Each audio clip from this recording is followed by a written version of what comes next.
Good evening. On behalf of the Board of Education and the Adams-Forty community, I am grateful to have you with us tonight. In just a few minutes, we'll do introductions, but I want to begin by recognizing you, our students, parents, teachers, support staff, building administrators, and other community stakeholders who have taken time from your busy evening to be here with us today. There are dozens of important activities you could be doing, but you've chosen to be here tonight. I want to personally thank you because the work we are about to start is critical to the future of our children and Commerce City. As we launch into tonight's presentation, I want to begin by sharing some important facts about what the state order means and what it doesn't mean. The state board's order leaves final decision-making authority about many important district matters with our Adams-14 Governing Board of Education. These authorities will be highlighted in tonight's presentation. That said, we envision a strong, transformative partnership with a highly qualified lead partner or external management organization. I firmly believe this work will strengthen our systems and benefit our students and community. Understandably, many members of the Adams-14 team are concerned about their positions. They fear mass firings. I want to reassure you that will not happen. Prior to this order, Adams-14 schools had already started improving student performance. Our lead partner, or EMO, will be here to help us accelerate our pace of improvement. The state board had other options when making its decision about Adams-14. It did not choose to reorganize Adams-14, to have our schools absorbed by surrounding districts, and it did not choose to turn Adams-14 into a district of charter schools. They chose another level of turnaround. I fully support the state board's decision, and I want to recognize that we have important work to do on behalf of our students and community. Adams-14 is the heart of Commerce City, and we are the start of a new beginning. As we move forward together, students, parents, teachers, support staff, administrators, and community members, nothing will stop us from making our vision for success becoming reality. We have, in fact, already started. Thank you. Now I'd like to welcome this evening's facilitator, Mr. Bob Tipton, to get our program underway.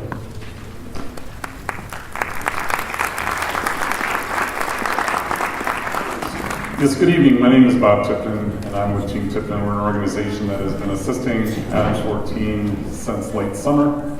Our focus is on community engagement. I am so pleased to see all of you here this evening. I want to walk through what we'll be doing tonight and establish some of the expectations for you as we go.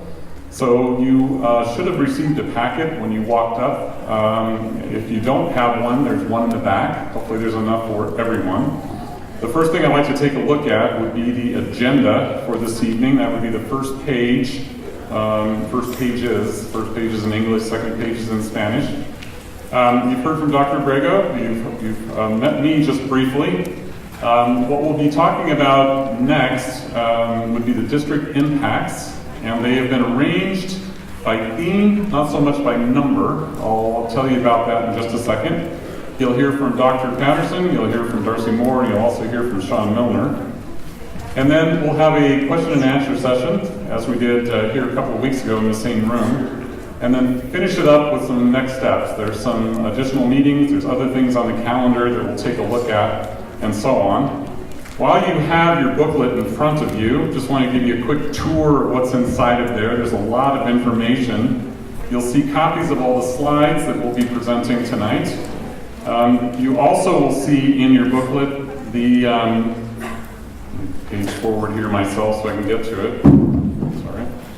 You will see frequently asked questions. This is a document that will be updated periodically. These are questions that we have received either in a formal setting or informal setting, and it's an opportunity for the district to communicate with you in such a way that you have a chance to see the answers that are coming to the questions that people are asking. Then you'll see a little bit further into the booklet the highlights from pages 12 and 13 in the order itself from the State Board of Education. If you have the entire order with you, if you brought that with you, there's a lot of background information that contains. We'll focus on the 8 items here that are of most impact to the Adams 14 School District. And again, you'll hear about the district's perspective about what this means to you, the community, what it means to you as teachers, what it means to you as students, administrators, and so on. And then the final part that you'll see in your packet is the request for qualifications. That is something that will be going out, will be published for external management organizations to respond to. We want to have a chance for you to give input into that before it's finalized, so it's here for you to be able to take a look at. Your questions and perspectives are welcomed either this evening or over the next day or two. It needs to be turned in relatively quickly. So it's a chance for you to have an opportunity to look into that as well. So that's what we have in terms of the materials that you have in front of you. At this point, I'd like to take a brief moment and have everyone on stage introduce themselves to you so you know that who is here. You have met Dr. Abrego. I'll just simply pass the microphone from one to the next. Try to keep your comments down below 3 or 4 or 5, 6 minutes. No, I'm just kidding. Just who are you, what your role is with the district, and we'll move along. Good evening. My name is Jeanette Patterson. I'm the Executive Director of Curriculum Instruction. My name is Darcy Moore, and I'm the Executive Director of HR, Legal, and Risk Management. I am Sean Milner, Executive Director of Finance and Operations. Good evening. Thank you all for being here. My name is Sheila Burke, and I'm the Executive Director of Federal Programs, Intervention Services, and Technology. Hello, everyone. I'm Jane Goff. I'm your State Board of Education representative for CD7. Good evening. My name is Gabriela Maldonado, and I'm the principal of Adams City High School. Hello, Dominic Moreno, Adams 14 Board of Education. Thank you for being here. Thank you for being here. My name is David Roll, School Board. Thank you, everybody, for being here. My name is Connie Quintana, President of the Board of Education. Good evening, John Farrow. I'm an outside counsel working with the Board of Education. Good evening. My name is Brian Childress. I'm the Director of Human Resources. John Poynton, Communications with Adams 12. Excuse me, Adams 14. I'm new, just a week on the job, so thank you. I'm Connie Bonnell. I'm a community member and DAC co-chair. Thank you. When we get to question and answer sessions, I'll have them remind you who they are as they answer the questions. But this will be the group and others. If there's others in the room that feel that they would like to answer the question, we have other folks here as well. So before we get into the district impacts, I want to cover a few things. Any of you that have been to a community meeting that Team Tipton has been part of, we have some agreements that we like to have when it comes to how the meetings are conducted. The first thing that I'd like to talk about would be listening to understand, not listening to respond, as people are sharing their perspectives, as they are asking their questions. It'd be helpful to wait for them to finish before you have something to say back. So listen with interest, listen to understand, not to respond. Speak for ourselves, not for everyone else. Please say things like, in my opinion, the way I see it is, instead of saying things like, we all know, or that's just the way it is for Adams 14 or here in Commerce City. Let's speak for ourselves and not for others unless we're empowered to do that. Assume the best in others. That's been a challenge, as we've talked about at every public meeting that we've been part of. There's a history in this district of having some conflict, and in some cases the conflict has turned to the point of being unwelcomed and unhealthy. I'm hoping that we can see the best in others as we work our way through the challenging conversations and learning the details and specifics of what the state board order means. And then the last one is to focus on what's right, not who's right. Moving forward will be a community-based effort. And hopefully you're feeling more invited, more connected, more part of what's going on. We're going to be asking for your ongoing participation, not just this evening, but as time moves on. The next several weeks and months will be critical when it comes to the future and the success for the Adams 14 School District. And we are looking forward to having as much community input as possible. So those are the things we're hoping for when we look at what we'll be doing this evening. So as we move into the district impacts, you'll be hearing, as I said, from three different members of the panel up here. We'll be looking at pages 12 and 13 when it comes to the state board order.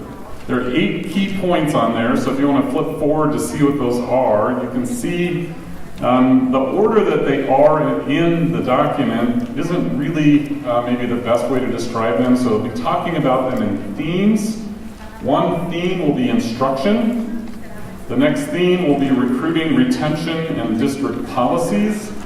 The third theme will be operations and engagement, getting into things like how will we pay for it, the requests for qualifications that are going out, and the eventual external management organization selection process. So you'll see those different themes, and at this point I would like to invite Dr. Patterson to the stage to talk about instruction.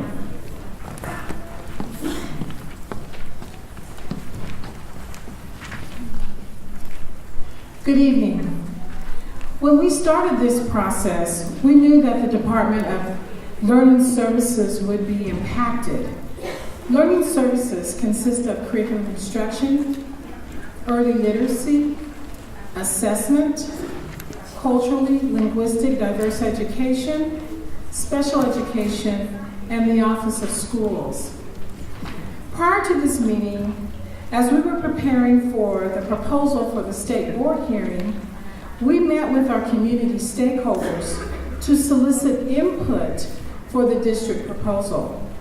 These meetings were facilitated by Team Tipton, and we received information that was vital to our proposal. After going through the notes from the community meetings and reviewing our systems and structures in the district, it was clear that the district and the community stakeholders were aligned with district needs.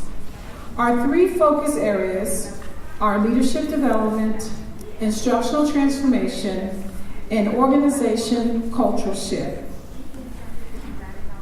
As we read the order, as assumed, the Department of Learning Services is impacted significantly. The lead partner will be responsible for recommending 5 of the 8 duties mentioned in the information in the order. At the department, we welcome an external partner to come in and assist with instructional programming.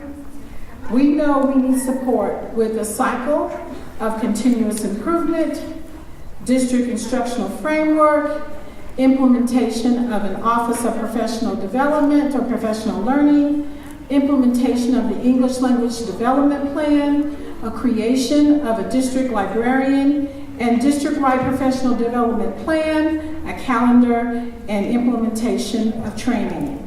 Because we know we have to make sure that we're doing what's best for kids.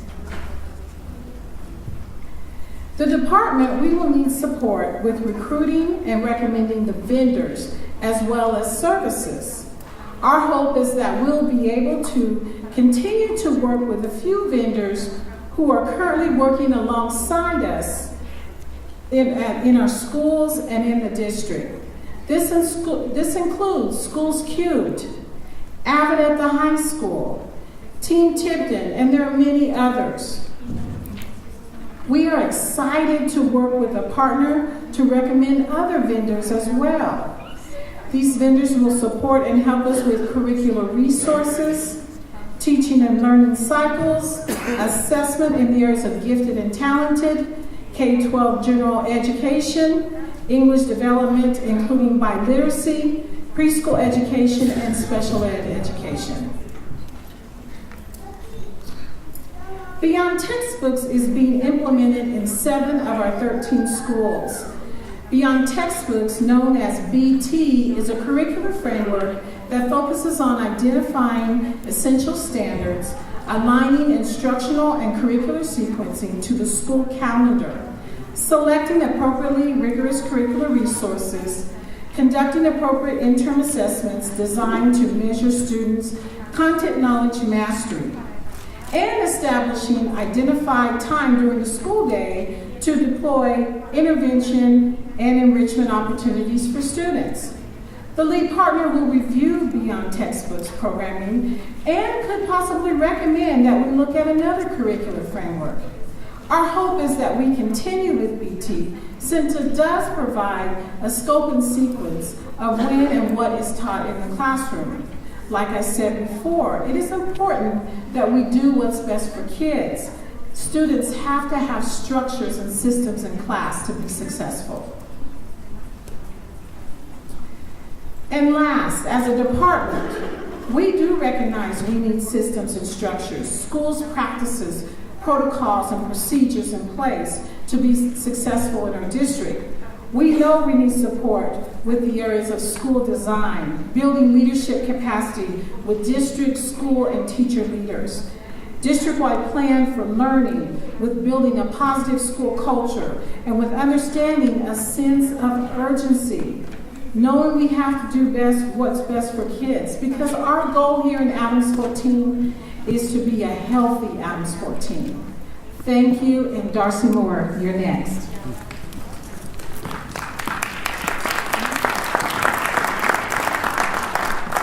Welcome, everyone, and thank you for being here. I'm going to go through the orders that are specific to, I'll start with employee retention. So number 2 of the order from the State Board talks about employee retention, and I know that Dr. Brego already identified, what's going to happen to our current quality employees. So what the EMO will be responsible for is recruiting and retaining personnel, including responsibilities entrusted to the superintendent. So when it says responsible for, that means that the EMO is going to take the lead as far as making decisions in cooperation with my department, for example, Human Resources, that works on recruiting and retaining personnel on a regular basis. So when it comes to recruiting, retaining, or when it comes to teacher and administrator placement, transfer, or evaluation, the EMO will have that responsibility in tandem with our department and with our administration. However, when it says recommend in the order from the State Board, the local board of education has retained the final authority on non-renewal and renewal of employment contracts, action on at-will employees, the superintendent's contract, and employee group negotiations. So again, we have, with this State Board order, we really kind of have a 3-way governance process here, where the local board of education is retaining some authority, the EMO has some authority, and the State Board of Education will also have authority for approval and overseeing the processes. So, given the difficulty of recruiting staff based on the high needs of our district, as well as hard to fill positions, everybody out there in HR or across the country are looking for quality teachers. We welcome welcome the input, the expertise, and the support of an external management organization who will bring in those strategies to try to help us recruit the most quality teachers, as well as retain the quality teachers and staff that we currently have. We've had years of high teacher and administrator turnover, and that has had a negative impact on our district and our students. Therefore, again, we look forward to working with the expert on those strategies. The State Board of Education also left current contracts and agreements intact. So now I'm going to, the impacts on negotiated agreements, for example. So when you look at number 4, the EMO is responsible for what they're recommending to the local board needed changes to the district's collective bargaining agreement ahead of each annual process for amending the agreements. We have 2 collective bargaining agreements, one with our teachers and one with our support staff. These are still valid and binding contracts entered into by our Board of Education as well as the employee associations. The EMO is going to be recommending changes to those collective bargaining agreements before what we have is an annual process of negotiations. So again, those contracts are in place and they're binding, and we'll go into negotiations as we always have with those employee groups. The difference will be that the EMO will also be part of that conversation and those negotiations. This also includes our resolution agreements that we've entered into as a district with the Office of Civil Rights. The State Board of Education's order emphasizes the work of our EMO as well as the work of our OCR compliance with the Office for Civil Rights. There's required language from the Office of Civil Rights for the selection of the EMO in the actual, what we're calling, I know there's a lot of acronyms I'm throwing at you, but what we're calling the request for qualifications or RFQ processes. And you'll hear that in a minute, but I just wanted to identify that as per the OCR commitments and agreements with the district, we will include in there that this EMO has to have the capacity to work with ongoing compliance, has to have expertise in multicultural, multilingual education, pedagogy awareness, and second language acquisition. So that will continue to be part of what we work on and what the EMO will be working on too. This also keeps the board policy revisions intact. So the next one I'm going to talk about here, the EMO will be responsible for evaluating our current district policies that have been adopted by the Board of Education. And EMO will then recommend amendments to the local board of those policies. So again, it's that balance between what EMO responsibility and authority as well as our local board's responsibility and authority. All of this will, of course, have to be approved by the State Board of Education. So when it comes to policies for the educational transformation and instructional acceleration that Dr. Patterson has mentioned, there will be some policy changes.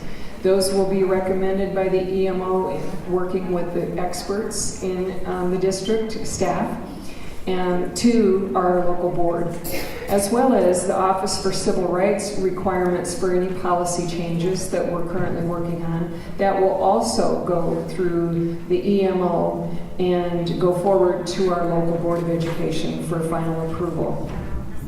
And then finally, we talk a little bit about policy governance. So that would be the next one. And this next number 6 is kind of a catch-all. It's got a number of topics in it, but bear with me. So the EMO will be responsible for decision-making authority, right, for the operational excellence of our district. So what that says to me and to others that work in operations and support our schools is that human resources, operations, safety and security, finance, budgeting, we can all look forward to the EMO helping us build succinct and efficient systems that support student learning and are streamlined to meet the needs of our students as well as our schools. Coordinating community engagement efforts is also in this category. And as already mentioned by Dr. Abrego and Dr. Patterson, we've already begun those efforts. Team Tipton is working with us. We've already had a number of meetings with our community as well as our constituents, and including tonight's meeting is just a little bit of a what we're going to currently are doing and what we're going to continue to do even when our EMO selection is completed and when they come on board. That is a critical component of our State Board of Education's expectations and requirements for our district, and we believe it is a critical component to our success as a school district and our future success of our students. Local governance training was something that we will be looking forward to with our EMO with our Board of Education and leadership, with the ultimate goal of substantial and accelerated school and district improvement. So with that said, I'm now going to turn it over to Mr. Sean Milner, who's going to talk about the exciting process.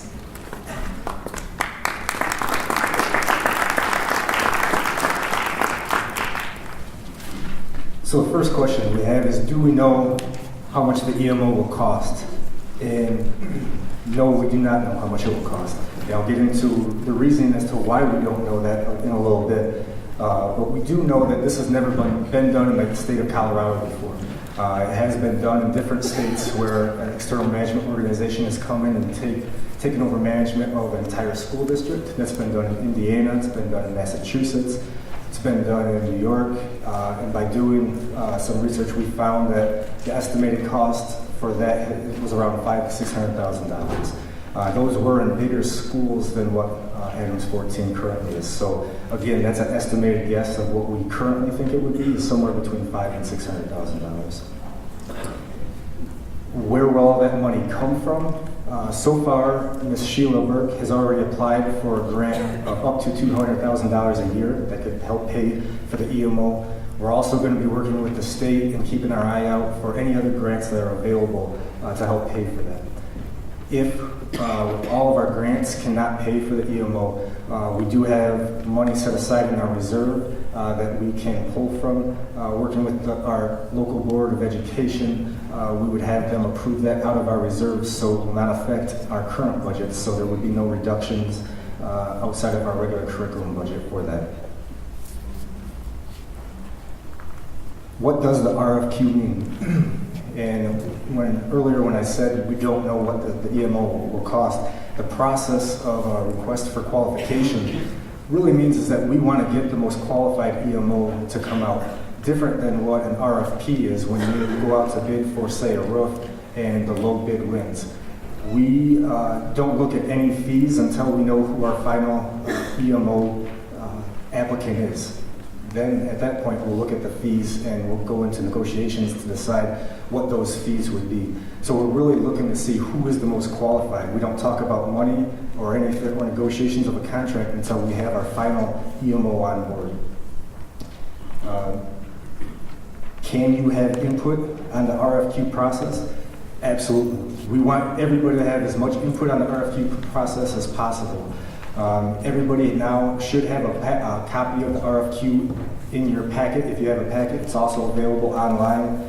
We're hoping to have a community meeting here at the high school this Saturday from 9 o'clock till noon to finalize that RFQ. So if anybody is available and would like to come to that meeting, we will be here at the high school to have final input on the RFQ. The RFQ that's currently put together is based on what the normal RFQ would be put together for. So it's not finalized. We can tweak it. We already know that there are some dates that need to be changed.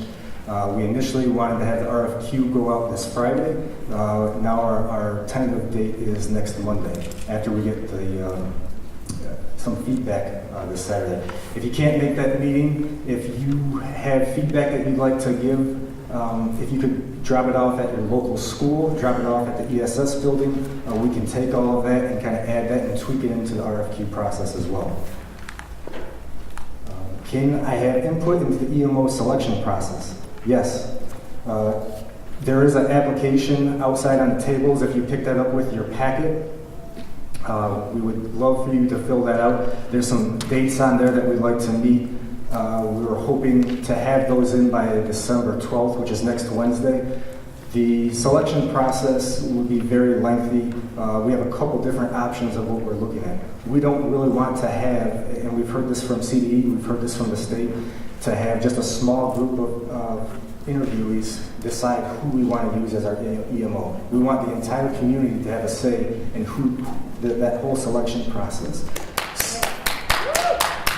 So if you aren't part of a 9-person team, we're also going to be hosting community meetings and interviews at the high school. So if you have questions, if you can't be a part of that, we would like you to come to some of our community meetings to put together the questions that you would like to ask the EMOs.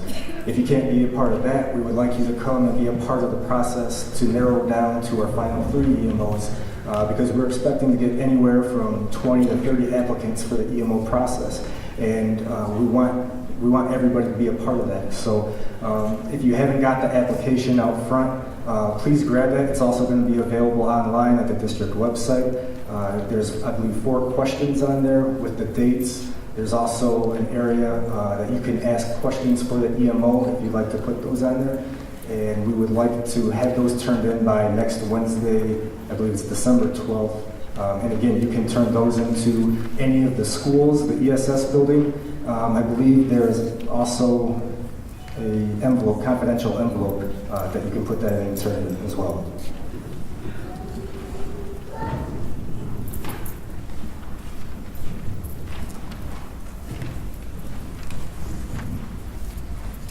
So I believe I went over the application and timeline and everything now, so I will hand it off to Bob Tipton.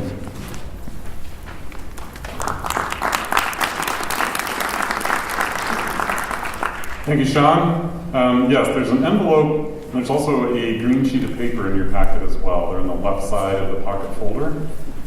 We'll be accepting those this evening as well. There are boxes that will be placed outside. They have a slot. They're kind of old school, no pun intended, the way that they look. Just go ahead and drop the information in those boxes. The green form, one side is English, the other side is Spanish. It is an evaluation for your experience tonight.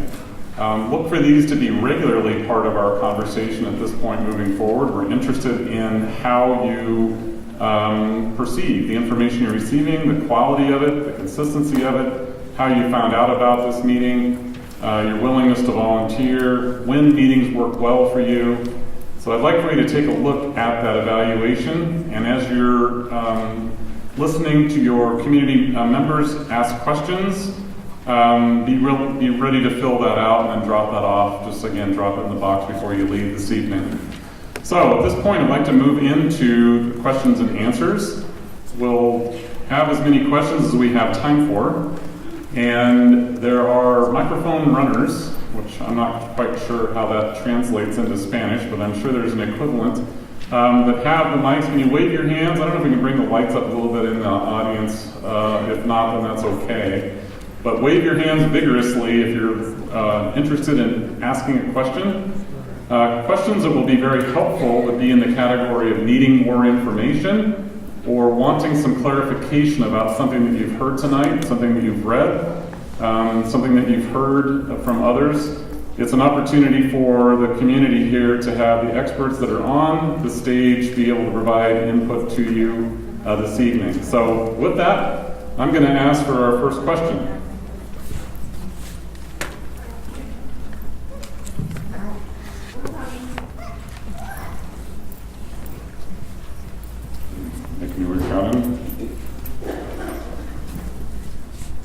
My name is Jacqueline Acosta, and I'm a community member.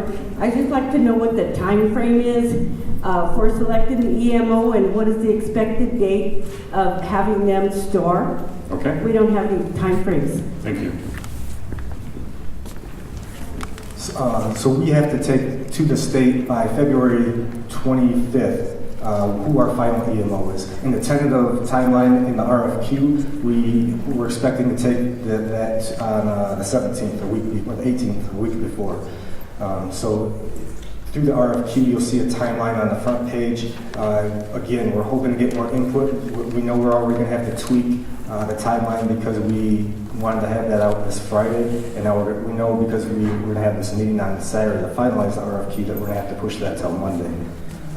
Tentatively, I know that we would like to start the interviews in early February, where those community interviews, the interview of 9, those interviews would take place in either late January or early February. Can you remind them who you are and your role? Sean Milner, Executive Director of Operations and Finance. And you're leading the RFQ, the EMO RFQ process, right? Helping the lead put the RFQ process and the EMO process together.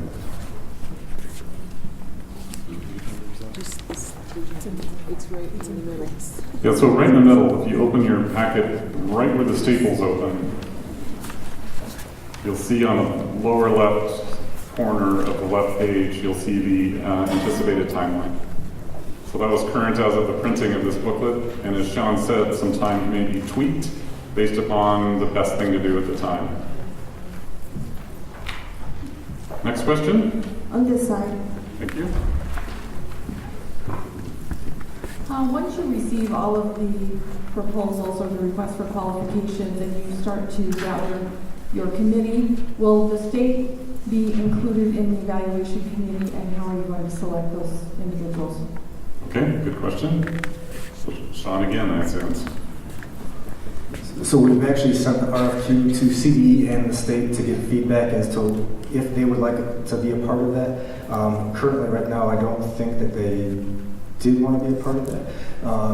How we're going to select the applicants, we are hoping once we get those applications next Wednesday, that team will decide on who will be part of that group of 9, what questions they're going to put in, and hopefully anybody who's not a part of that team can be part of the committee and the team who goes from, again, if we get 10 applicants, everybody who's not on that interview team could help narrow it down from 10 to the top 3, and then also put together the questions. Does that answer your question? So we're also working on a rubric. The state does have a rubric for EMO process, although we would like to have it weighted because we don't want this group, the interview group of 9, to have 100% of what the decision is. So we know that there's going to be community Q&A and an interview process as well. So part of this application, hopefully next Wednesday, is we're going to start to look at what is the different weights that they hold. Is the interview of 9 50%? Is the community at 60%, 40%? So how that looks like. We've never done this before, and we want to work with the community, the board, staff, and students to all be a part of the process. And for more information about the rubric, it's actually included in the RFQ. Page numbers here don't really work because one's in English and one's in Spanish, but you'll see it in section 5, the submittal review and selection process. Phase 1 is the RFQ review, and then you'll see a rubric is basically a fancy word for a table with the criteria and the points associated with what's most important. So you can see a total here of 100 points, and different areas here add up, and so on. So, I got one question over here. Thank you. I think this is one's for Sean too. Get to put you on the spot. So you guys have mentioned that some bigger districts have done the same thing. They're coming in around 500 to 600,000. Being that we're going to wait to see who is the most qualified, how are we going to stay true to that price point?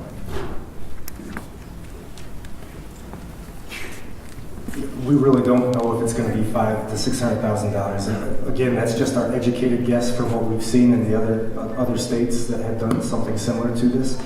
It could be $200,000, it could be $1 million a year. But we don't have, we want to make sure, we want to put the emphasis is that we have the most qualified partner and organizer in here rather than base it on the price point. So we'll get to that point after we have our finalist. Up there. Hi, I'm from Rose Hill. We are in the Beyond Textbook program. So if you guys do decide on an EMO and they come through and they take that away, how long is it going to take our kids to learn this program? How long is it going to take to teach our teachers? What impact are you guys going to do to make sure that we don't fail and that we succeed as a community? Dr. Patterson? Dr. Braga? I'll try my best to answer your question. We do have some programs in place at many of our schools that are being very successful. So when this EMO comes in, we assume that they're going to do some type of audit in our district. And with the input that we give them for some of the programs that we have a lot of success, we're going to encourage them to keep them. However, they will have the final say-so. But we know there are many successful programs in your schools that are helping our students. And again, our goal is to continue those.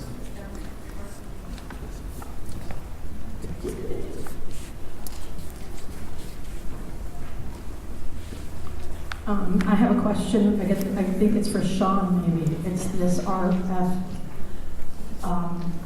QP. So on page, so I'm looking at the section 2, experience and qualifications. So I don't know what page that is, but your RQP. So it says it's section 2, experience and qualifications, and it's like 1 through 13. So my question is there, and it's connected to some other questions. So we talked about the OCR agreements to resolve, and we talked about our limited English proficient population. So I'm curious to know which questions will capture the experience and qualifications of said vendors or management organizations. I'm concerned about the verbiage in your experience and qualifications sections, and what I see a lot of language around is this word turnaround, turnaround, turnaround. And so I'm concerned about the verbiage attracting the correct EMO for our district. So talk to me about that, or how is it going to be fixed or figured out? So this is the exact feedback that we want for the RFQ. Again, we're going to have this open on Saturday so we can tweak the language. We just met, there was a meeting this afternoon about with OCR, and there was specific language that they wanted in the RFQ. So we're going to add that. A lot of the things that we learned just today had not been updated in the RFQ. So when you have recommendations and feedback for some things that you would like to see tweaked in the RFQ, please send that to us. Please show up on Saturday from 9 to noon so we can finalize the RFQ and get all that information in there so we are getting the most qualified EMO for what Adams 14 needs. I'm just going to mention that the time frame here is very much compressed. Right. And that is by nature of the order. So the part 2 I have for this was I was a member of the DAC committee, and we in early fall reviewed one application from a potential, let's say, vendor, and the process included over 14 people. So my question is, considering the experience in the process that went on with that community group, I'm concerned that someone's made a decision about 7 to 9 people being part of a review committee or team. And then the second part of that is, who picks, once I submit this, who is picking these to be part of that team? I'm concerned about the decision making that historically has not been a positive decision. Okay, fair enough, and thank you. So how we decide who's going to be on that interview team, hopefully for the interview application, That's going to be on next Wednesday, on is it the 12th, December 12th. That's when we're going to decide what is that process to decide who's on that team of 9. What is the weighted average of that interview team versus the community interviews? How does all of that look like? Is it a team of 9 or is it a team of 7? All those questions hopefully will be answered. Hopefully you'll submit those questions on the interview applications or show up Wednesday and we can finalize and put that in place. First question about how will the decision-making process be? My question was, who will pick the participants on whatever review team? We want everybody to have a say in that. It's not known right now. All the community, if you show up on Wednesday, we're going to decide and figure out what that looks like.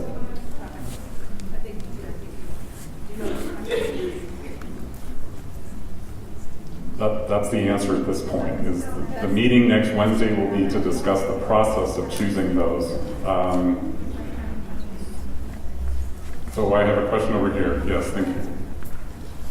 Hi, I am a former graduate of Adams City High School 2010. I was supposed to graduate in 2009, but that's a story for another day. With all this drastic change that's going in with the district and everybody and the teachers having to relearn everything, pretty much after everything is said and done, how are we going to safeguard our teachers so they don't feel so much pressure that they're just pushing kids through the system, giving them grades they don't deserve or earn, and how are we going to surround this around our children and hold the teachers accountable, the students accountable, and the parents as well? Can anybody put any input on that?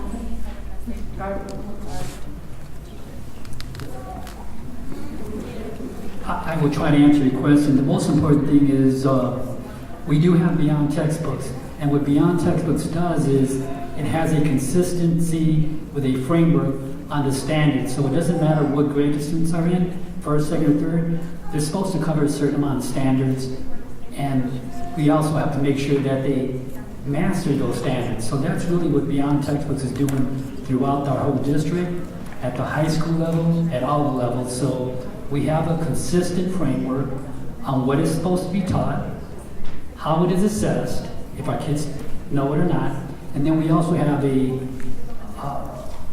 portion in there for the students that do not master the standards on how we can reteach. So we're trying to have consistency throughout our entire district on that so that our students do graduate on time. We have standardization for all our teachers, and we give a lot of professional development in that area so that we do have that. Does that answer your question? Thank you. I'd also like to reflect on the fact that getting the EMO on board and the process of having the EMO become connected and integrated with the school district is going to take some time. So there are some potential answers that will come as time moves on. And I think that's an important thing to keep in mind. Back to some of the agreements that we talked about at the beginning.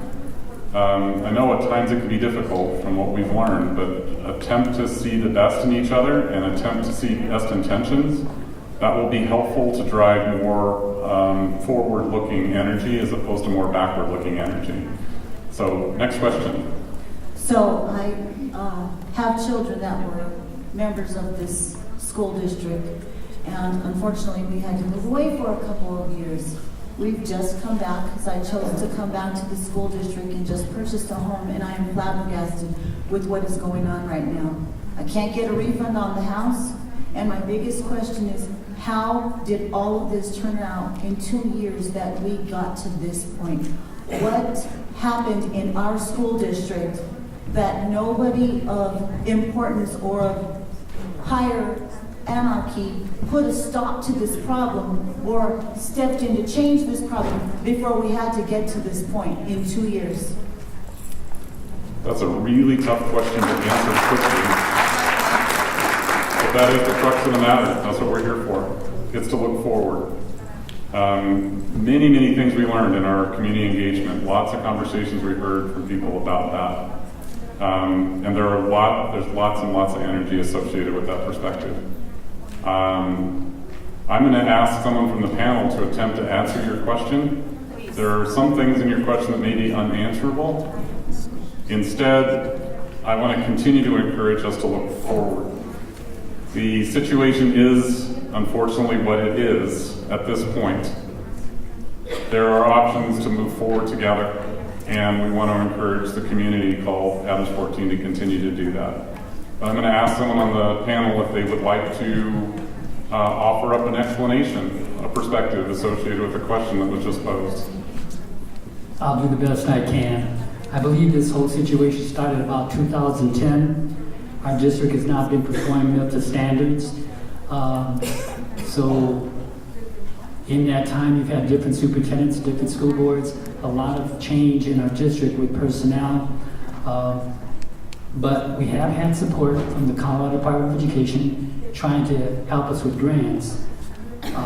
Unfortunately, the new law came into effect that says the state board has to make a decision on a school, and that just came about 5 years ago. Because our district is past the 5 years, the state board had to do something. Last year we went in front of the state board and we asked for an external management partner, and they granted me on textbooks. So that set the foundation for our district as far as what has to be taught, when, how, and now we're at a different stage. So when we went in front of the state board again this year, they seriously considered reorganizing our district. That means they were going to give Adams 14 away. There would be no more Adams 14. That didn't happen, so we were happy with that. They also considered changing Adams City High School into a charter, and they didn't do that. So they did honor our request to have an external management partner. The only thing is, with this partner versus our partner from last year, this partner has a lot more authority, and they're coming in here to make decisions. So this has been an ongoing problem, and the only way we can correct it is the district has to reach improvement, and Adams City High School has to reach improvement. If we can do that for 2 years, then that's the ultimate. That's what we're trying to do to get out of this situation. Next question. Yep, Dominic. Thank you for the question, and welcome back to the district and to our community. Thank you for coming back. No, it's not a happy welcome, believe me, not now. I understand. I would venture to say, yes, everything that Dr. Abrego said is correct. The district has been on the accountability clock for over 8 years. I would venture to say this district has struggled for a lot longer than that. As a graduate of Adams City High School in 2003, we had challenges even back then. And so this is not a new problem. It will take this entire community to come together to accelerate improvement for our schools. I envision the external management organization that will be brought in to be a key piece of that. And I imagine that we will be partners through and through with the State Board of Education, but it is going to take all of us to improve our schools. And so each one of us will have a role in that process, and I hope we can count on you to volunteer, to help, to make sure that all of our kids in this community get the education they deserve. Can you remind everyone who you are? Thank you. Dominic Moreno, Adams 14 Board of Education. Another thing that maybe you have a question about this, I'm going to ask the question on your behalf, is this is something that the Adams 14 School District needs to maintain into the future. The EMO is a temporary situation. This is not the long-term answer. So having the district, having the community come together to own this moving forward, that is vital. That's one of the things that Team Tipton is very much concerned about, is that the future is brighter than the present, and it continues to be that way. Next question.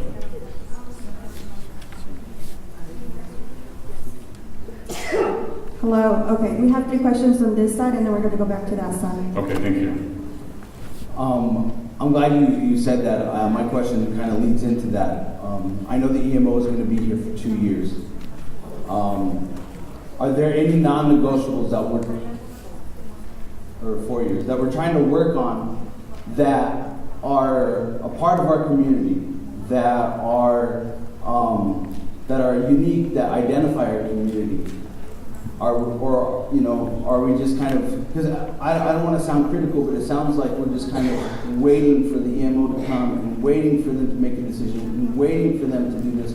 Are there any things that we're putting in place? Are any things that we're seeing, the criteria of success being met, such as, beyond textbooks or other programs?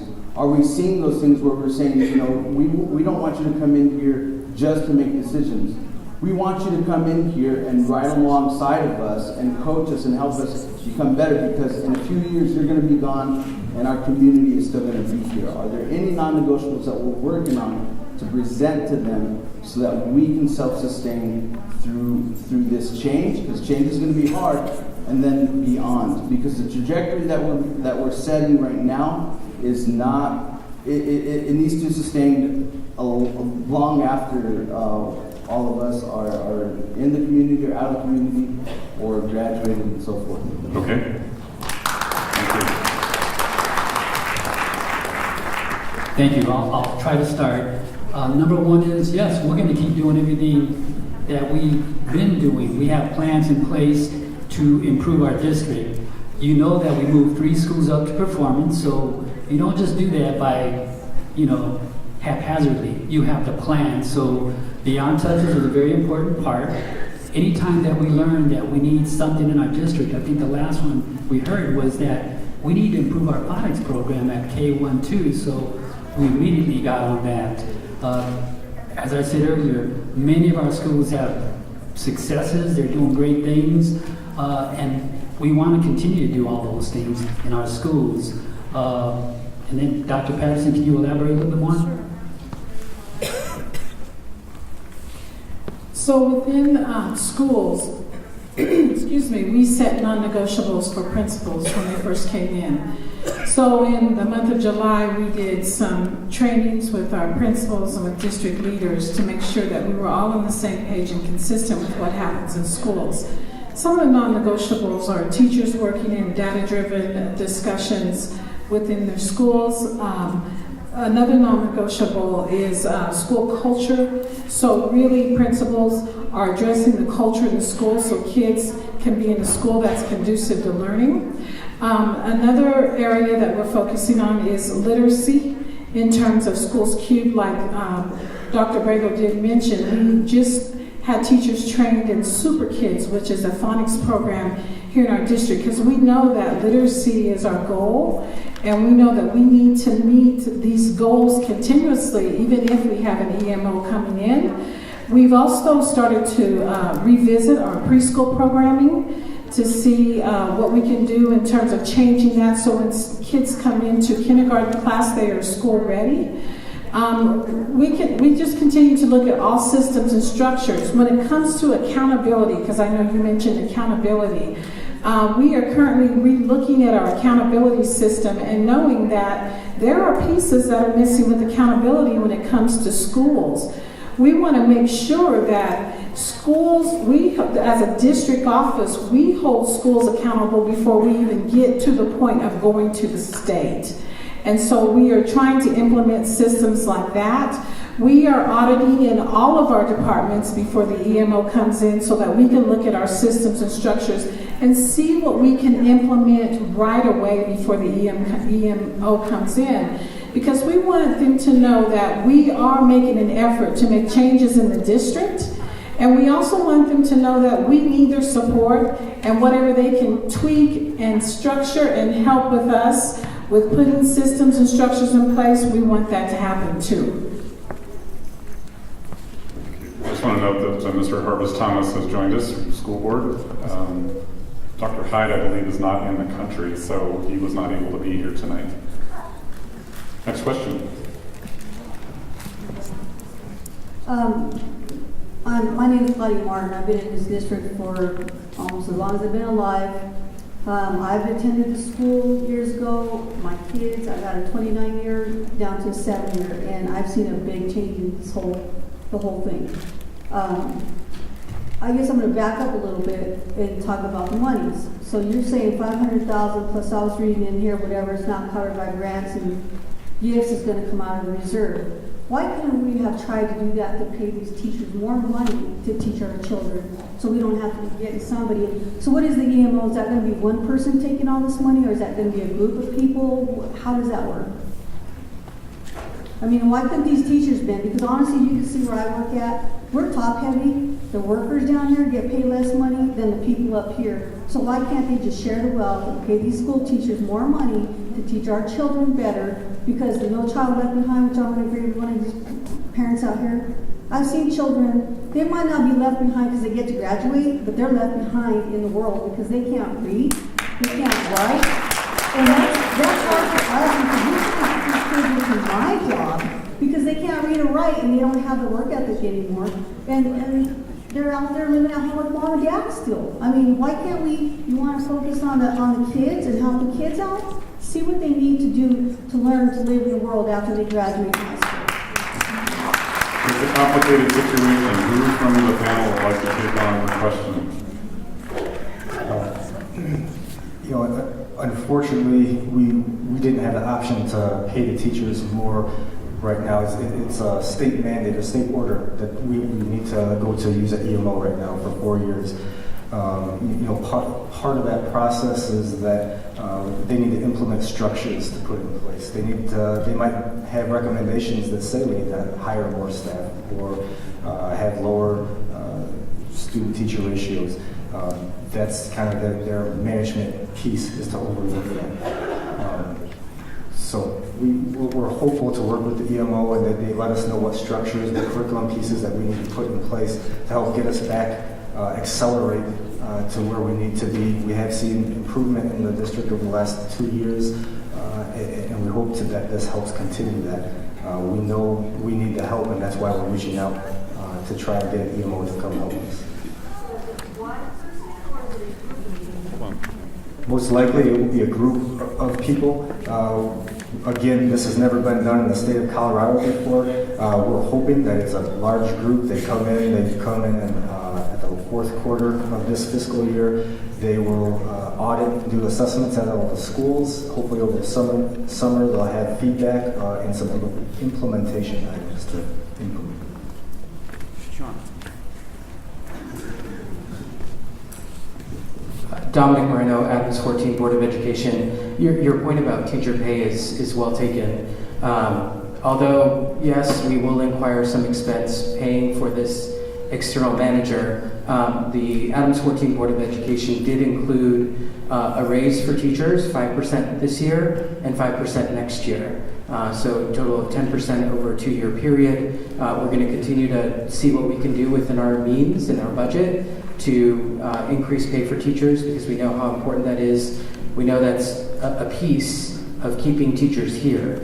And turnover is one of the biggest issues that we are facing in this district. And so we will be doing more on that. The other thing that I'll mention is I also have a side hustle as your state senator. And I wanted to mention as well, in terms of the funding that will be available for this work, the Colorado Department of Education has submitted a request to the Joint Budget Committee for $2.4 million for the school transformation grant. That is grants directly available to school districts and schools like Adams 14 so that they can help support, the state can help support us in some of this work. So I imagine that Adams 14 hopefully will be prioritized through that process and that we won't have to just come up with that money from local district money, that the state will be helping a lot more with that as well. I want to reflect on the fact that we're approaching 7 o'clock. That was the time that we said we would be finished. With your permission, would you be interested in staying for another 15 minutes beyond 7:15? Is that possible? Yes. Members of the panel, is that fine? Okay, so we will go until 7:15. Next question, please. ¿Y de qué manera apoyan el programa de bilateralidad para que siga y también en cuarto y quinto grado? In what ways will you be supporting my literacy program in 4th and 5th grade to continue?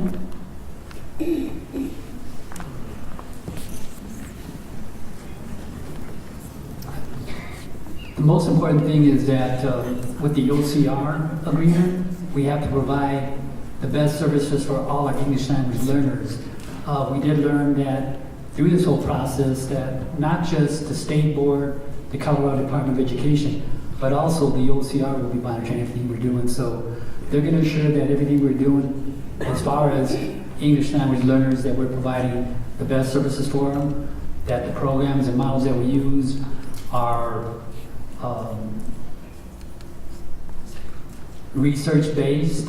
And again, we're going to have help and support from not just Adams 14, but by other partners also. Next question. Thank you so much. My name is Lucy, and I'm a parent at Kearney Middle School. I have 2 kids, 6 and 12. First of all, thank you to all the panel, Adams 14, for the efforts. And I want to piggyback on what you said, Mr. Tipton, that this is an opportunity to forget. It's hard to forget the past, but it is a good opportunity to move along to the future. And I want to thank all the parents and the community members that asked those questions. They're awesome questions. Thank you also for asking that, and I'm with you.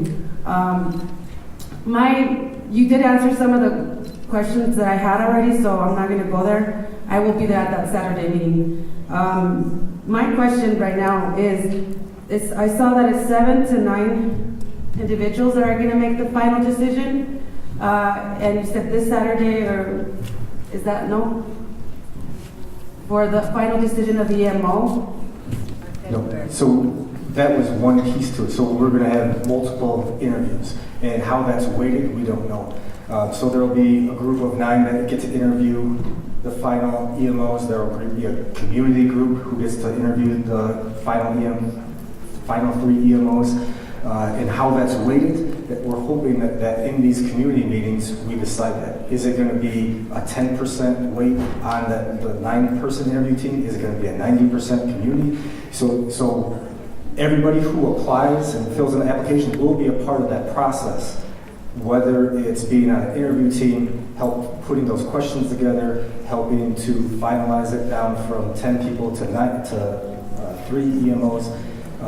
We're still in the process of figuring that out. The state was very clear that they wanted the community to be involved in the entire process. So that's what we're looking for, to be transparent. We want students to be there. We want staff to be there. We want community members to be there. We want administrators to be there, board members. We want everybody to be a part of that process, but it has not been finalized yet. And we want everybody to show up to these Saturday and Wednesday meetings to help us put that together. Okay, so then this here where it says the foreign candidate review team to consist of 7 to 9 individuals representing various district stakeholders, that's not, then that's wrong then? This here? There will be a team put together of 9. That could be 3 community members, a teacher, a student. Well, just my concern, sorry to interrupt. My concern is just that it would be the local community, the true stakeholder, which are the parents, this community that's here right now. And yeah, the parents, the children, the students that are going to stay here, like the gentleman mentioned, we are the ones that are going to stay here. Like, she just bought a house, so we want to make sure that it's 90% of the local community that is going to be making the decision for this. So that's what's my concern. Thank you. So we're talking about next Wednesday? Mention that again. So again, next Wednesday is the process when we were hoping the applications are due, and then we can put those together. So help formalize and put that. So that will be next Wednesday here from 5 o'clock till 5:30 to 7:30. Okay, I have a few things. First, Let's take them one at a time. Leave room for others to ask questions too. One thing is one of the gentlemen asked was about non-negotiables. I didn't really hear anything clear. My concern is mostly with the biliteracy program. I know you said that we're going to talk to the MO and they're going to come and tell us, what we work best for a community. My concern with that is that there is a difference between biliteracy and bilingual. And I know for a fact that you have seen feedback from the community that we are adamant and we want a biliteracy program where students can read, write, and speak in Spanish fluently and not just use Spanish as a way to learn English. And my concern is because we have already submitted this proposal, and I believe the deadline was November 1st, and we haven't heard anything. My concern is that that's going to get put off behind. And as a non-negotiable, are we going to say, okay, EMO, this is, we want to hire you. However, are you going to support us in our biliteracy program, or are you going to come and erase everything and do a bilingual program? Okay. Or are you just going to allow the EMO to decide everything on the biliteracy program? Okay, so that's your question. We'll pull that one, and we'll go to someone else for another question. Who'd like to answer that? You'd like to get into it?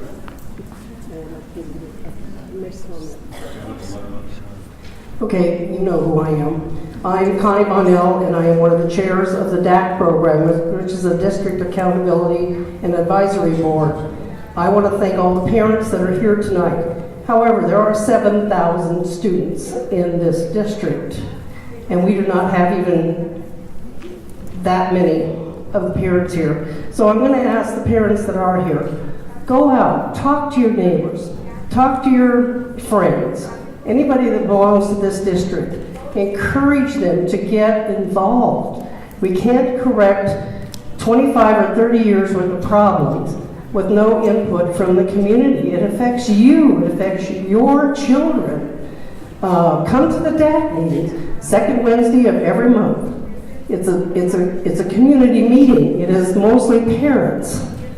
Come, put your input in. Come and listen to what DAC is doing. We are an advisory committee to the Board of Education. If you have input, come, give us your input. But again, I can't stress it enough. I am a fourth generation, and 4 generations of my family have been in this district. I graduated from this district in 1965.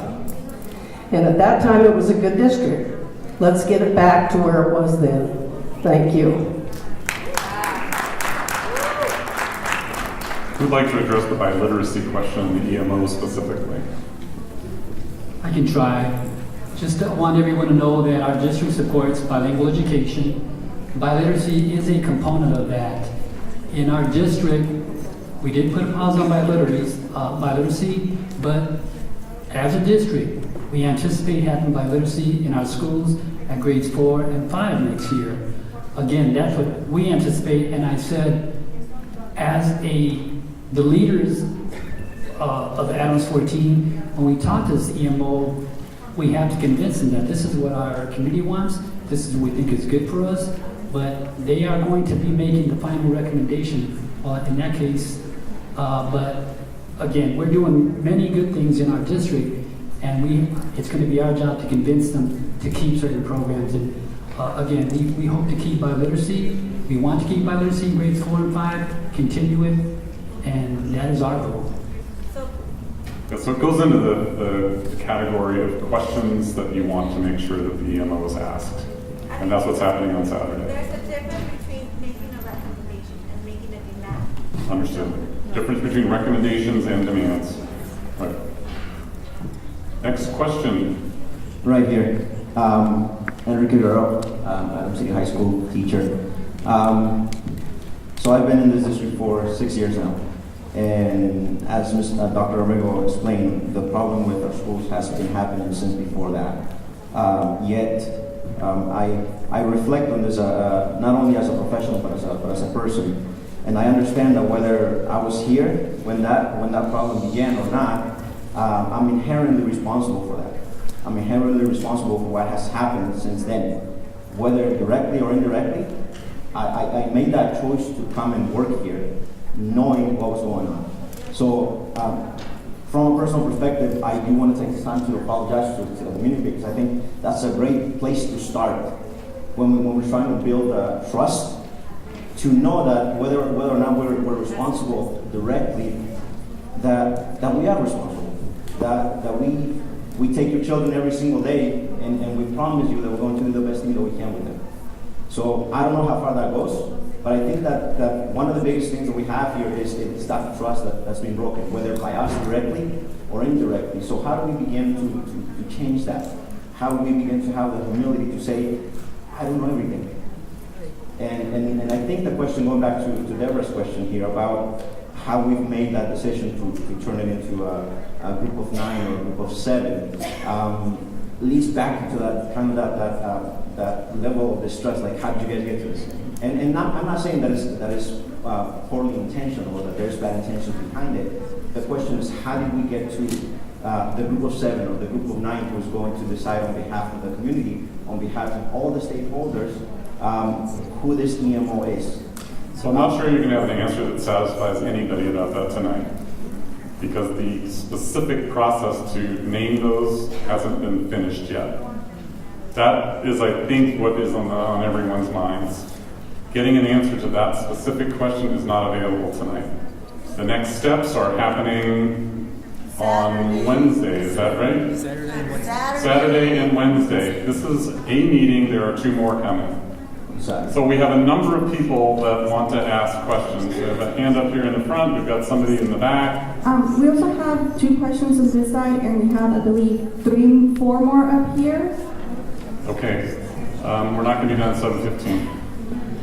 If we need to keep going, can we add another 15 minutes to go to 7:30? Yes? I think. I'm sorry, I didn't hear you. Are we going to be able to ask them on Saturday? Are we going to be able to ask questions on Saturday? Hold on, please. Let's respect the fact that not everyone can hear you if you're not using the microphone. Would you please use the microphone, sir? Thank you. There are others in line in front of you as well. Okay, I'm a respected parent here. You know, I've been watching my daughter grow up through this district. And I'm kind of emotional because I am a graduate of Adams City High School. And I'm seeing everything that's going on through here. And so are all these parents here. What we want to know is what's going to happen to our district. Practically all of us grew up here, almost. And also, what I guess all these parents want to know is, are these same questions going to be put forth on Saturday? So we don't have to be here all night extending time. Yes, more details will be on Saturday. Questions cannot be answered tonight because we're not ready to. Thank you, sir. Who's next? Kanan? I have a question for the principal of Adams City High School. It's about the situation with our teachers. Because there's not teachers in the school and you guys haven't done anything about it.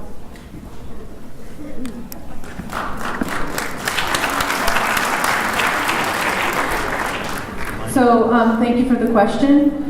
We're in the process. We did have a couple teachers that did resign. A lot of this is difficult. So we're in the process of getting new teachers to replace the teachers that did resign this past month. Okay? Would you remind everyone? I'm Gabriela Maldonado. I'm the principal of Adams City High School.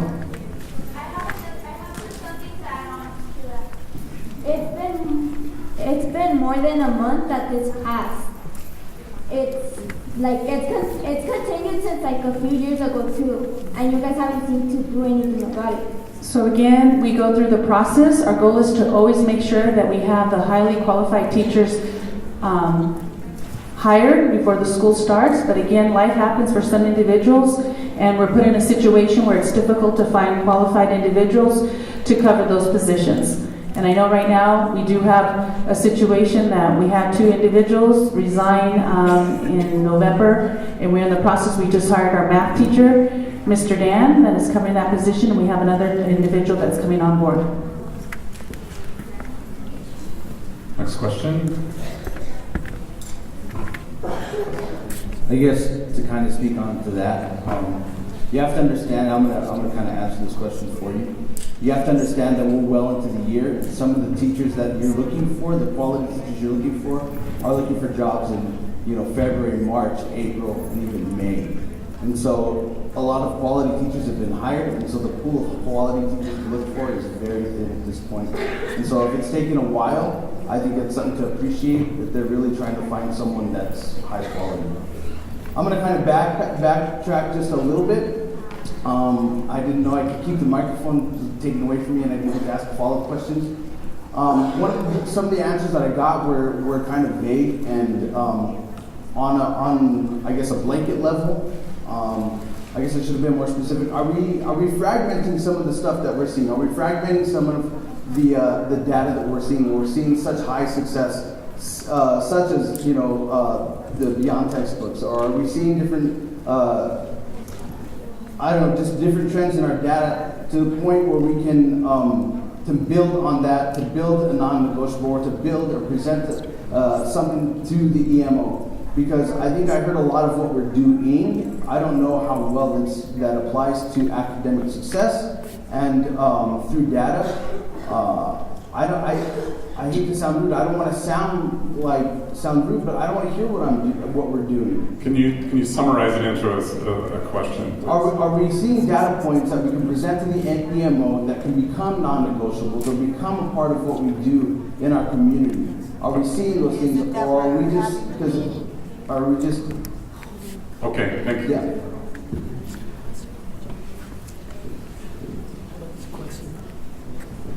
It's about summarizing data.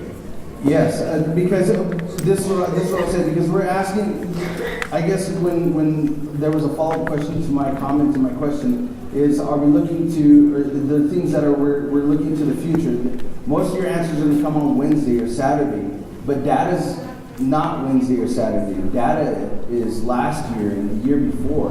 And are we looking at those points or those success points to build non-negotiables to present to the EMO, or are we just kind of laying belly up waiting for them to make the decision for us? Okay, thank you. Thank you for the question. My name is Sheila Burke, and I'm the Executive Director of Federal Programs, Intervention Services, and Technology for the district.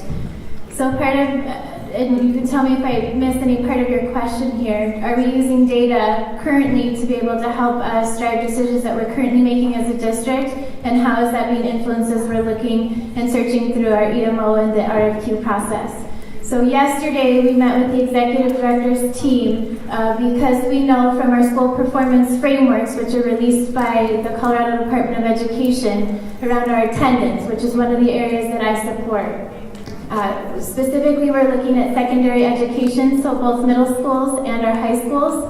And we know that our dropout rate is extremely high. We're about 4 times higher than the state average. We know that's an area, and we can't wait for an external management organization to come in for us to address that. We need to look at it now. So we had our Manager of Intervention Services present yesterday to our Executive Director team as well as our Superintendent the data around that. So we pulled it from CDE's report. We looked at our Infinite Campus report to look at where our needs at, what systems and structures do we currently have in place, what staff do we have at both of our high schools and both middle schools that are currently supporting dropout and attendance. Are those systems being effective, and what pieces are we missing?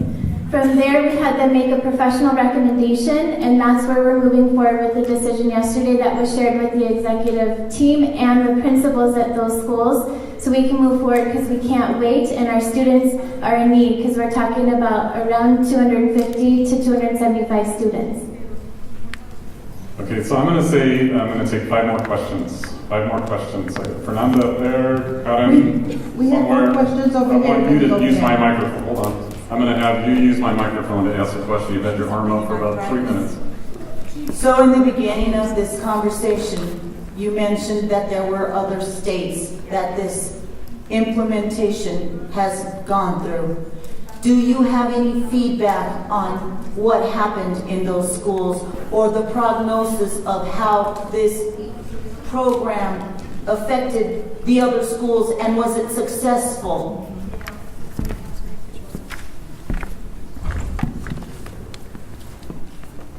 So there's one school district that I read about just recently that was taken over by the state with an EMO, and the rules are a little different than what our rules are here in Colorado. So a school board was actually removed in this district in Massachusetts. It's Lawrence, Massachusetts, and the EMO pretty much oversaw the district for about 5 or 6 years. And so they put systems and structures in place. They started to see improvement in student learning, and now they are transitioning back to a new board to oversee their district. So there are school districts that do have some successes. We just happen to be the first one here in Colorado. For those that are leaving, please don't forget to place your evaluations in the box. We really appreciate that. Who's next with the Over microphone? here. Right We have one question with Fernanda, and then we're going to come over here. On this side. Okay, thank you. Hi, it's been brought up to me by quite a few people, so I'm just going to say it's my question. If an external manager is coming in and we're having to pay, not if, when an external manager comes in and we're having to pay the cost of that, who has the ultimate authority for the most part of our district, what are the chances of us not having to pay for superintendent or leadership if all the authority is going elsewhere? Interesting question. I'm not going to answer that.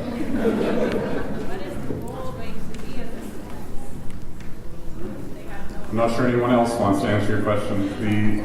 The circumstances associated with EMO coming in, there's more questions than there are answers. I think the effectiveness of choosing an EMO is the most important thing for the Adams 14 school district right now. How well you do that will dictate the results that you get from the EMO. And that's an important thing to look at. Is somebody going to attempt to answer the question? Thank you. Thank you, Barb, for your question. Again, I'm Sheila Burke, Executive Director of Federal Programs, Intervention Services, and Technology. So I think, Barb, your question is why have an EMO and a superintendent? So in there, an EMO is brought in based under the state order that's been outlined from our hearing. And remember that this is a temporary support to help us build a long-term solution to better sustain our district.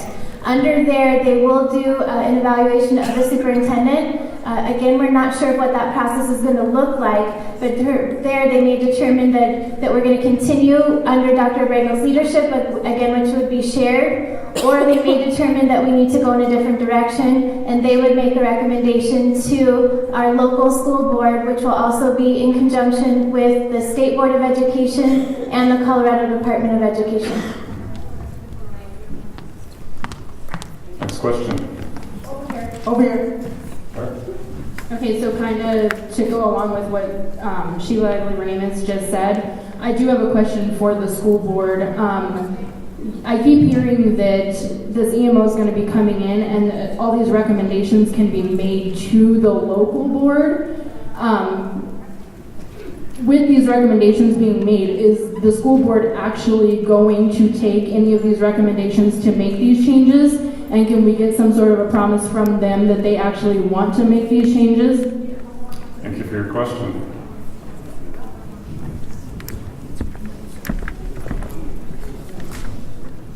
Dominic Moreno, Adams 14 Board of Education. You're correct. The external manager will make recommendations to the school board.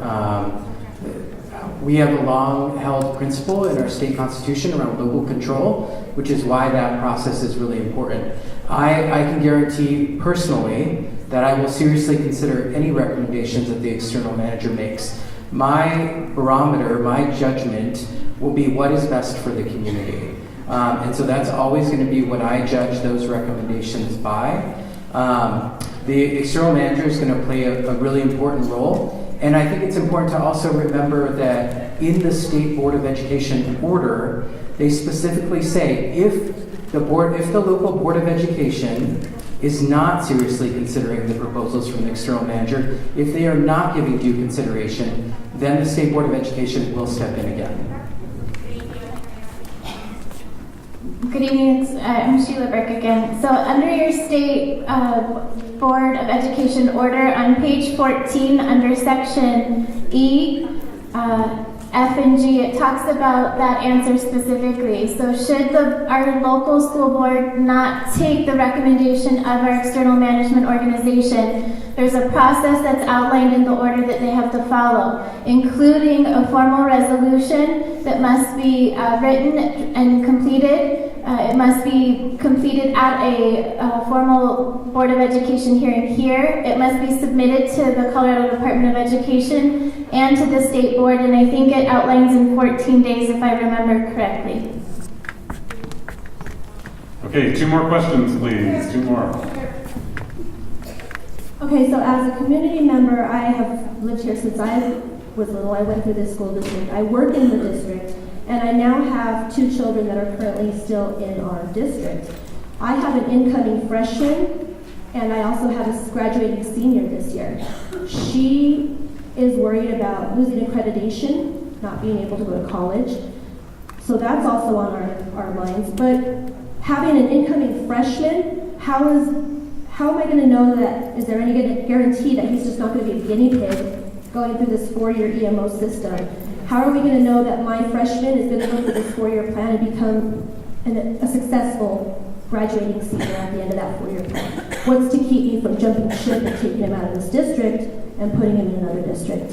Thank you for your question.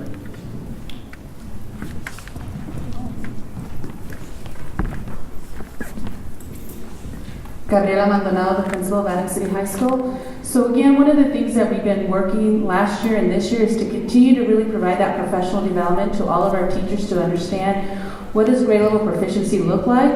What does it look like to meet college readiness benchmarks? So really with our seniors, making sure that they have access to college courses, making sure that they're completing everything they need for college.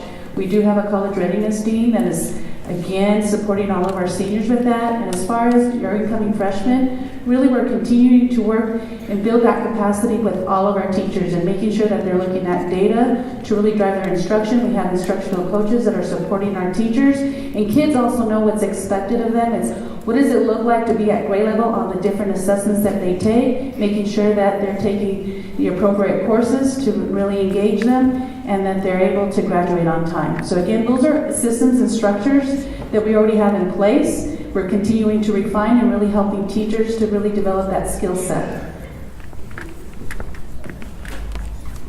I think the most important thing I heard is if the school is accredited, can your children go on to college? The answer is yes.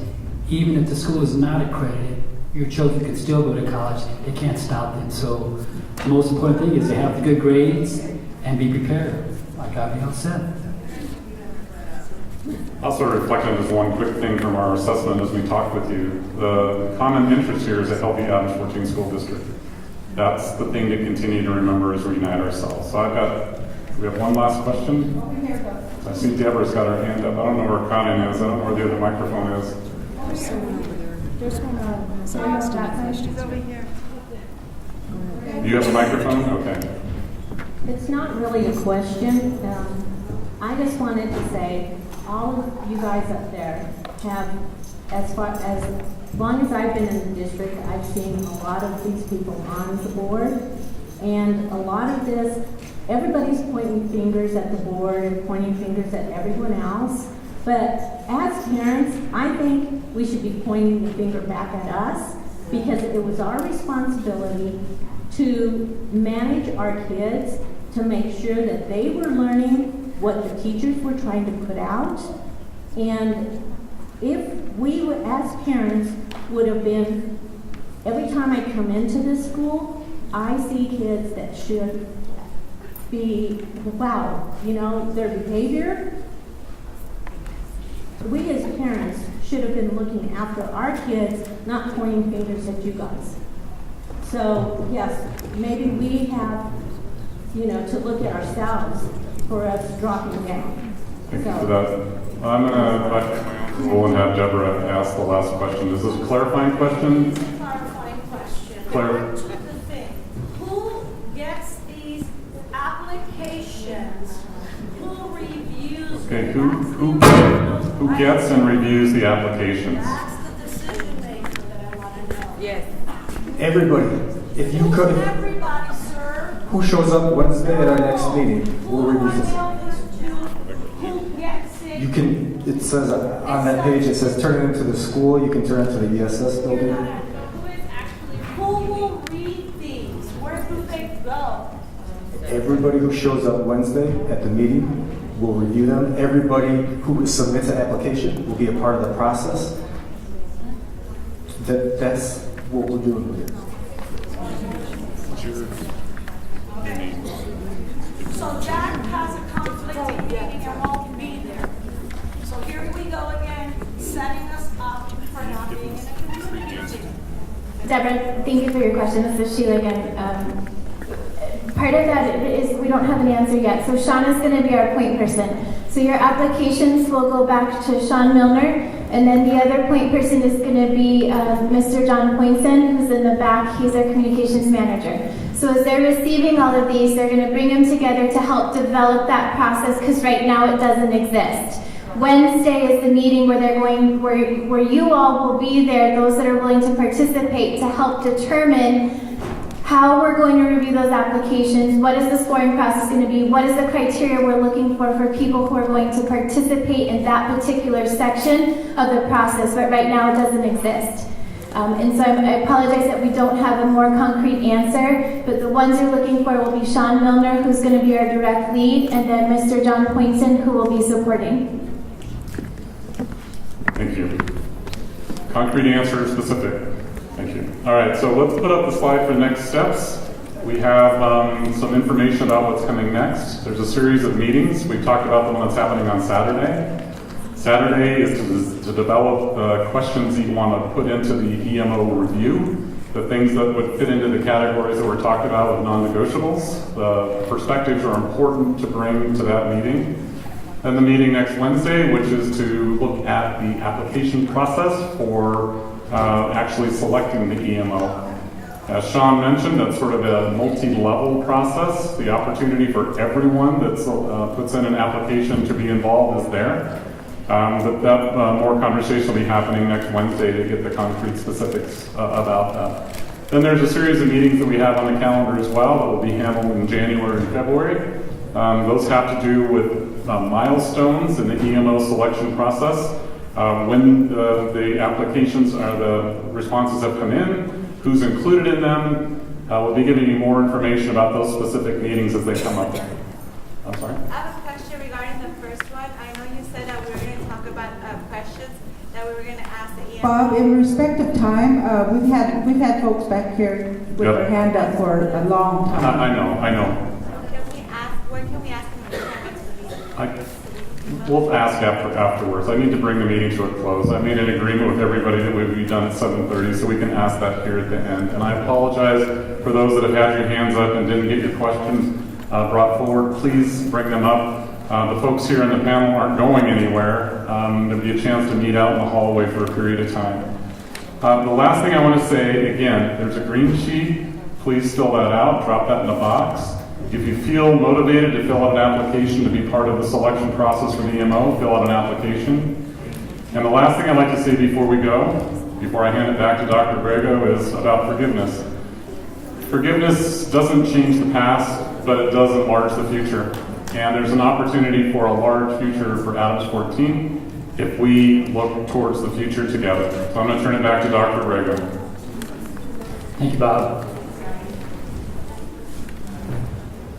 In closing, thank you once again for being here today with us. We really appreciate it. We look forward to a new vision for Adams 14, and remember that vision includes you. We know that working together, we will make Adams 14 one of the best districts in Colorado. Thank you.